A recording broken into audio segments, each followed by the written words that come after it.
দ্বিতীয় প্রশ্ন আমি একেবারেই করে নিই, যেহেতু দূরত্বর একটা সমস্যা আছে, সেটা হচ্ছে আপনি কালকেই ঘোষণা করেছেন যে আপনি মিমের সঙ্গে জোট করছেন।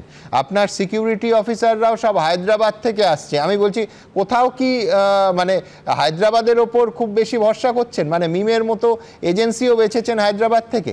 কলকাতাতেও তো পেশাদার এজেন্সি ছিল, সুরক্ষা দিতে পারতেন সেখান থেকে।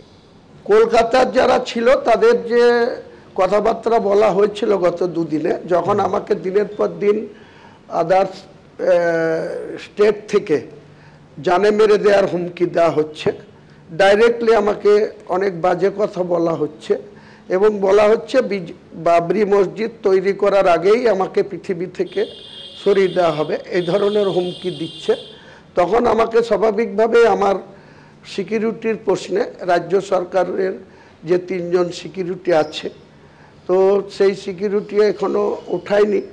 আমি নিশ্চয়ই রাজ্য সরকারের কাছে কৃতজ্ঞতা জানাবো মুখ্যমন্ত্রীকে বা পুলিশ মন্ত্রী হিসাবে, যেহেতু আমার সিকিউরিটি উড্র হয়নি।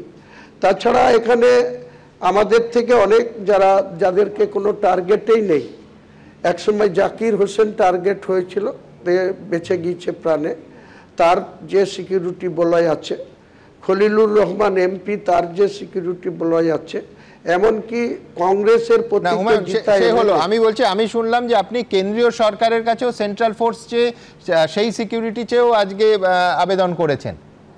আপনি কেন্দ্রীয় বাহিনী চেয়েও আবেদন করেছেন নিরাপত্তার জন্য? আছে, লাইভ থ্রেড আছে, তো সেই হিসাবে আমাকে আমার বেঁচে থাকতে হবে।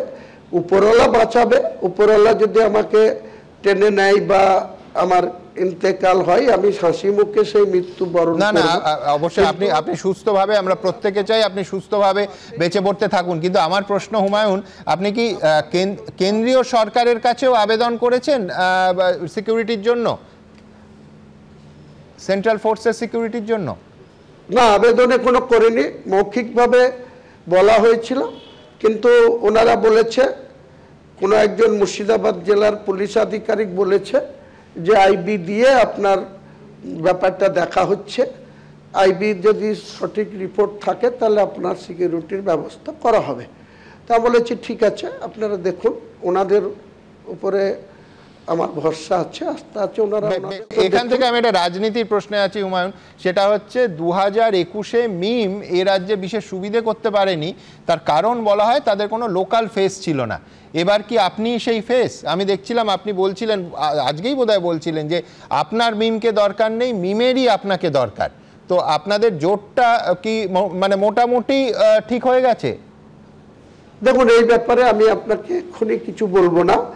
একজন মিমের মুখপাত্র কোনো মিডিয়ায় রিয়াকশন দিয়েছে যে উনি নাকি আমাদের মতো ব্যক্তির সঙ্গে ওনার দল কোনো রকম সম্পর্ক রাখতে ইচ্ছুক নয়।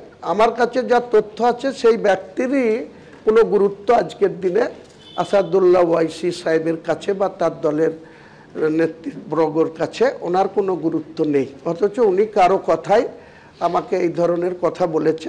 সময় কথা বলবে কে কার সঙ্গে থাকবে, আমার সঙ্গে কে থাকবে, আমি কার সঙ্গে থাকব।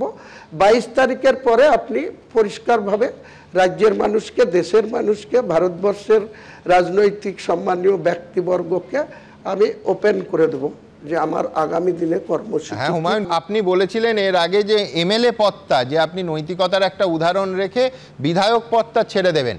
আমি বলছি তারপরে আপনি জানালেন যে বিধায়ক পদ আপনি ছাড়ছেন না। এটা তো নিজের অবস্থানেই আপনি একটা বদল করলেন।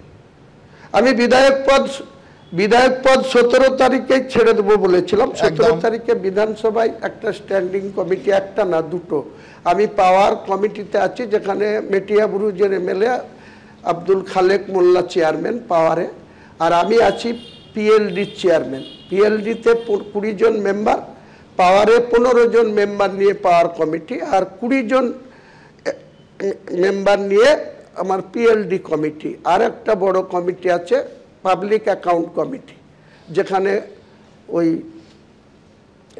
সুমন কাঞ্জিলাল চেয়ারম্যান আছে আলিপুরদুয়ারের। তো আমার ওই কমিটিতে 12 জন বিজেপির বিধায়ক আছে।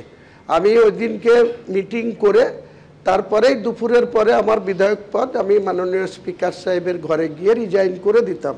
কিন্তু আমাকে যারা ভোট দিয়ে নির্বাচিত করেছে তারা আমাকে প্রবল আপত্তি জানাচ্ছে যে আমরা ইউসুফ পাঠানকে আপনার কথায় ভোট দিয়েছি, তাকে খুঁজে পায় না, তার কাছে একটা সার্টিফিকেট পায় না, একটা কোনো স্কলারশিপে সই করতে গেলে পায় না, আধার কার্ডের কোনো সংশোধন নাম ঠিক করতে গেলে পায় না, আপনি আমাদের সব কিছু করেন, তো এখন আপনি সাসপেন্ড হয়েছেন, তা কি হচ্ছে, আপনি বিধায়ক পদটা রাখেন, আপনি আগামী দিনে যখন আবার ভোটে দাঁড়াবেন তখন আবার অতএব 17 তারিখ আপনি বিধায়ক পদ ছাড়ছেন। আমি এবার সরাসরি আপাতত আমার শেষ প্রশ্ন করব আপনাকে, আপনার কাছে যেটা জানতে চাইবো সেটা হচ্ছে আপনাকে নিয়ে একটা বিচিত্র টানাটানি শুরু হয়েছে। তৃণমূল বলছে যে অবধারিতভাবে আপনার পেছনে বিজেপি রয়েছে, বিজেপি বলছে একেবারে এটা পুরো মক ফাইট হচ্ছে, আপনি তৃণমূলের হয়েই কাজ করছেন। কিন্তু একটা কথা আপনি মানবেন যে আপনি সফলভাবে দল করলে আর সেই দল যদি ভোটে ভালো ফল করে তাহলে সব থেকে লাভবান হবে বিজেপি,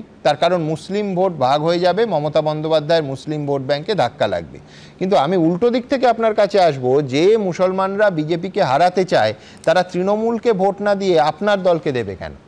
দেখুন, মুসলমানরা বিজেপিকে যেমন ক্ষমতায় আসতে দিতে চায় না, তেমনি আজকের দিনে মমতা ব্যানার্জিও বিজেপির থেকে কোনো অংশে তার যে চালচলন, তার যে কার্যকলাপ, তার যে রাজ্য সরকার ক্ষমতা পেয়ে যেভাবে জগন্নাথ মন্দির থেকে শুরু করে শিলিগুড়িতে মন্দির বানানো, বছর বছর মানে 10,000 দিয়ে শুরু করেছিল 2018 সালে, আজকে 2025 সালে এসে 1,10,000 করে দুর্গাপুজোর অনুদান, তারপরে কার্নিভাল করা, তারপরে অল যেভাবে তিনি হিন্দু তোষণ করে যাচ্ছেন, একদিকে শুভেন্দু অধিকারী হিন্দু হিন্দু, আবার মমতা ব্যানার্জি ঠিক এই শুভেন্দু অধিকারীদের কাউন্টার করতে গিয়ে শুধু হিন্দুত্ব চালাচ্ছে।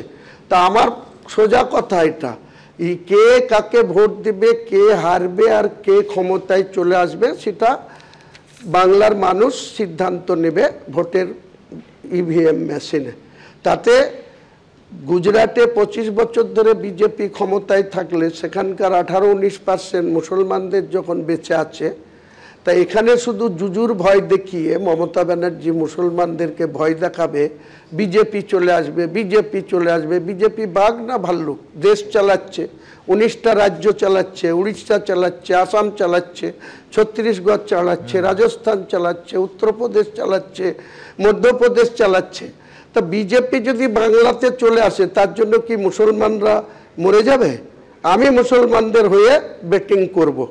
আমি বলছি বাংলার মুখ্যমন্ত্রী যেই হোক আগামী দিনে, আমরা মুসলমানদের কাছে আপিল করব, আবেদন করব যে আপনারা বেশি বেশি করে মুসলমান এমএলএ নির্বাচিত করে বিধানসভায় পাঠান, আমি নিজে বিরোধী দলের নেতৃত্ব দেব এবং মুখ্যমন্ত্রী যিনি হন তার কাছে বাংলার সহ মুর্শিদাবাদের উন্নয়ন, মানে গোষ্ঠীগতভাবে আপনি কিং মেকার হতে চাইছেন। আমি বলছি খুব ইন্টারেস্টিং, তার কারণ আপনি তো এর আগে বলেই দিয়েছেন যে ডিরেক্ট বিজেপির মুখ্যমন্ত্রী এলে তাকে ওয়েলকাম করবেন। সরকারি দলের প্রতিনিধি প্রদীপ্ত মুখোপাধ্যায়কে আমি পোডিয়ামে যেতে বলবো, আপনি সঙ্গে থাকুন হুমায়ুন প্লিজ। এবিপি আনন্দ, এগিয়ে থাকে, এগিয়ে রাখে।